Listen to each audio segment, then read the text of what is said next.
Good morning, everyone! I'm in Sault Ste. Marie today, and I really wanted to go check out the bush plane museum they have here. So I'm gonna go do that, and then I can see what other trouble I can get up to as well. Alrighty, so we are pulling up to the Canadian Bush Plane Heritage Centre. The destination is on your right. Thanks, Canadian Susan. Bush Plane Heritage Centre.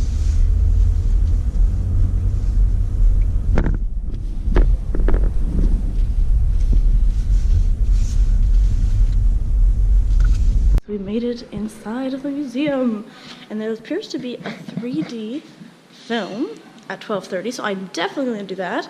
And then there's also a flight simulator, so that's really cool. Alrighty, so the lady at the front told me if it has stairs, you can go in.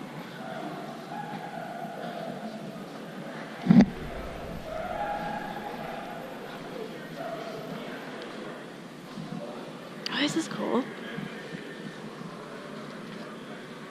So what we're seeing here are skis for the plane, so it can land in different terrains and allow it to land safely and in a nice fashion.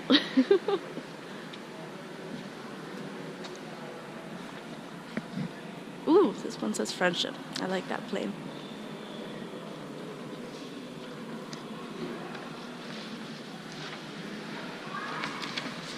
Alrighty, and I think I spotted another driving force car. I mean, you could totally release this out, right? Wow, it's so stylish. I like this part. It's cute. Okay, we're now getting on a plane. Oh. This feels a little sketchy. So up here's the cockpit. All the bells and whistles, which make no sense to me. Oh, look at our view! I think we're going back to Iqaluit.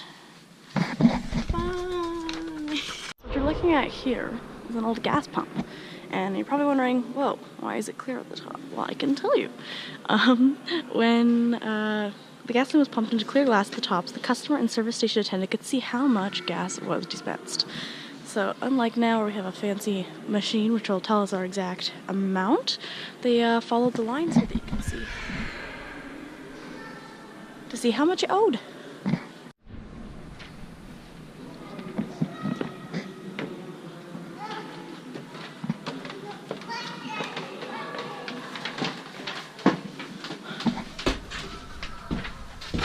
Ugh, this one smells.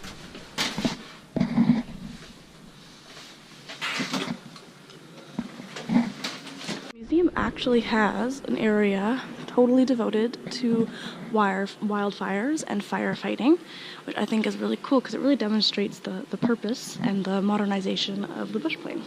There's a flight simulator. I remember when that hangar used to be the Ontario Provincial Air Service. I knew a lot of pilots who worked at the OPAS.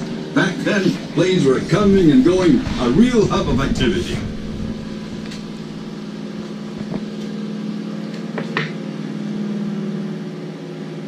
Sault Ste. Marie's most famous pilot is astronaut Roberta Bondar, the first Canadian woman in space. She grew up in Sault Ste. Marie, you know.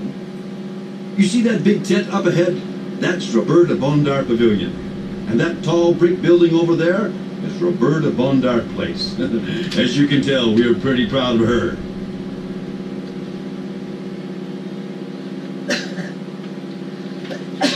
That big building below us is Station Mall, the largest mall in northern Ontario.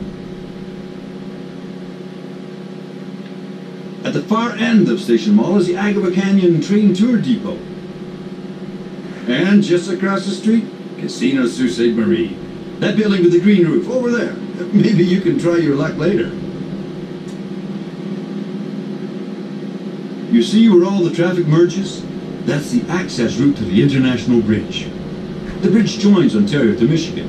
It's the only place to cross within 1,000 kilometers of here. So it's pretty busy. Every year, 2 million cars and trucks use the bridge. Now, let's head out over the river. Up ahead, the bridge crosses Sault Ste. Mary's Island. You see how the canal and lock split the island? They were built in 1895 to bypass the St. Mary's River rapids. Lake Superior is up the river in that direction.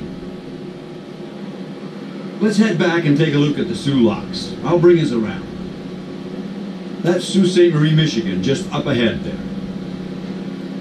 This river is vital to shipping, with good reason. So just reading it, I found a funny quote by Jim Spilsbury. It said, all airlines in Canada were begun with bush pilots, with the exception of TCA, Trans-Canada Airlines, which was created by an act of God. Make some models of some of the planes.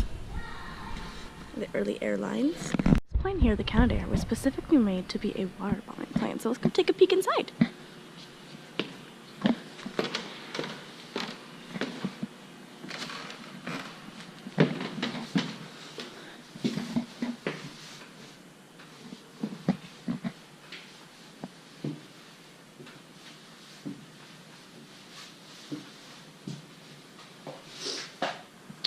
Each of these tanks holds 2,722 liters, and the equivalent of 8 loads in a float tank of an otter.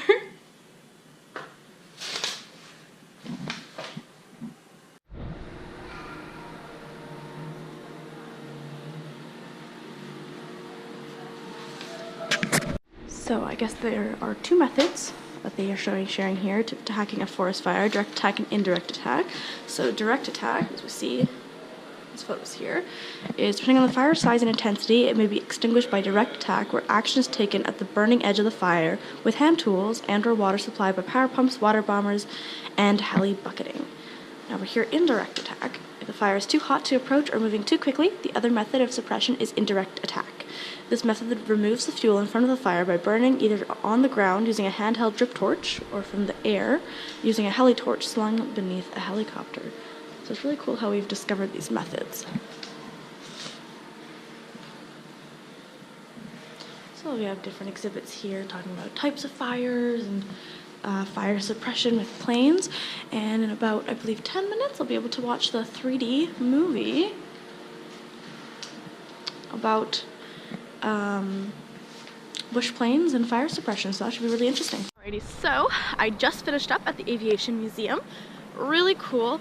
The 3D forest fire video is really informative about how they go about water bombing certain areas and isolating and stopping fires, which is pretty kick butt.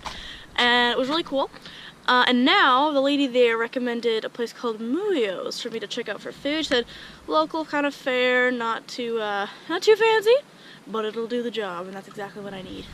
So things got a little crazy on the way to Muyo's. So I got there, probably passed the place like 6 times looking for parking, couldn't find any.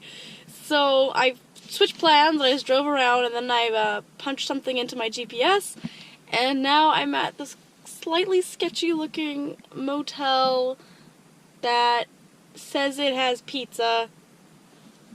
I'm just looking for food right now. We'll see how this goes. So, sketchiness confirmed. That was probably the worst customer service I've ever encountered in my life. I will not name the name of the restaurant, just because I'm not going to do that, but it was awful. I waited 40 minutes just to get a menu. At some point I thought, am I even here? Am I a ghost? Do I have to pinch myself? I'm not sure.